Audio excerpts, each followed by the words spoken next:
దీంతో సంబంధం లేకపోయినా ప్రొడక్షన్ దగ్గరుండి మీరే చూస్తున్నారు కాబట్టి బన్నీ అట్లీ సినిమా గురించి ఏమైనా ఫ్యాన్స్కి ఒక చిన్న అప్డేట్ చెప్తారా? అది ఎన్డీఏ ఉంది, నాన్ డిస్క్లోజర్ అగ్రిమెంట్ ఉంది సన్తోని. ఏది మాట్లాడినా కూడా అది సన్ దీని నుంచి మాట్లాడాలి తప్ప మా అందరి చేతులు కట్టేసి ఉండేది ఆ విషయంలో. మధుశాలి గారు కాబట్టి సార్, ఇండస్ట్రీలో హీరోయిన్ల సంపాదనే మా అందరికీ మా అయితే చాలా తక్కువ మంది తప్ప అంతంత మాత్రంగా ఉంటుంది. బన్నివాస్ గారు చెప్పినట్టు ఏ రియల్ ఎస్టేట్లోనూ పెట్టకుండా తీసుకెళ్ళి ఇందులో డబ్బులు పెట్టడంలో ఏంటి మీ అంత నమ్మకమా? ఈ ఫిలింలో అయితే నిజంగా అంత నమ్మకం ఉందండి. ఇప్పటి వరకు ఎన్నో ఫిల్మ్స్ మనం అటాచ్ అవుతాం, వాట్ ఎవర్ కెపాసిటీ యాక్టర్ అనుకోండి, లేకపోతే ఇంకేదైనా. ఫస్ట్ టైం ఈ మూవీ చూసినప్పుడు నేను దీన్ని ప్రమోట్ చేయాలి అని ఎప్పుడైతే ఆ కాన్వర్జేషన్ జరిగిందో, ఇంతకంటే బ్యూటిఫుల్ ఫిలింతో I cannot start my journey అని అనిపించింది.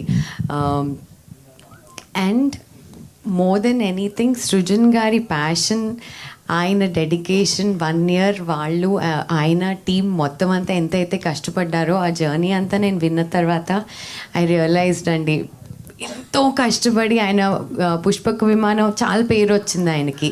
దాని తర్వాత ఇలాంటి ఒక సబ్జెక్ట్ ఆయన పిక్ చేసుకున్నారు, ఆయన చేస్తున్నారు, ఆయన ఫ్రెండ్స్ అందరూ కలిపి దీన్ని ఫండ్ చేశారు అన్నప్పుడు ఐ ఫెల్ట్ లైక్ ఈ మాత్రం కూడా నేను చేయకపోతే ఇండస్ట్రీలో ఉండి వేస్ట్ అనిపించింది. ఇంత బ్యూటిఫుల్ ఫిలింతో నేను అసోసియేట్ అవ్వడం, అండ్ అలాగే బన్నీవాస్ గారు అంత కాన్ఫిడెన్స్ని ఇవ్వడం. మేమిద్దరం ఏదో బ్లైండ్గా మాకు నచ్చింది కాబట్టి సినిమా బాగుంది రిలీజ్ చేసి అలా కాకుండా నిజంగా కూడా ఆయన అప్రిసియేషన్ కూడా రావడం, ఆయన సపోర్ట్ చేయడం, I thought this is the right move at the right time అండి.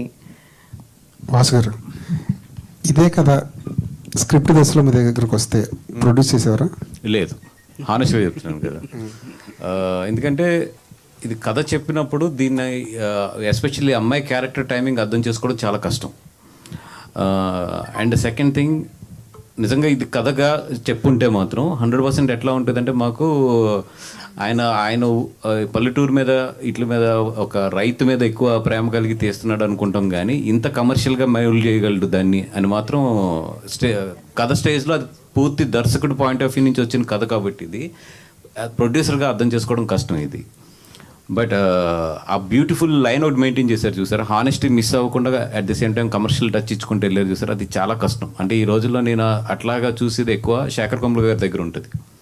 నేను I don't want to compare anything, but ఒక హానెస్ట్ విషయాన్ని ఆయన చాలా బ్యూటిఫుల్గా చెప్పుకుంటూ వెళ్తారు. నాకు తెన్లో అది కనిపించింది. అంటే ఒక స్టార్టింగ్ ఆఫ్ మన ఆనందం టైంలో శేఖర్ కమ్ముల గారు ఉంటారు చూసారు, అంటే చాలా క్యూట్గా చెప్తూ ఉంటారు, అట్ ది సేమ్ టైం ఆ కమర్షియాలిటీ మిస్ అవ్వకుండా వెళ్తూ ఉంటారు ఆయన. అట్లాంటిది నాకు ఆనందం టైంలో శేఖర్ కమ్ముల గారు ఆనంద్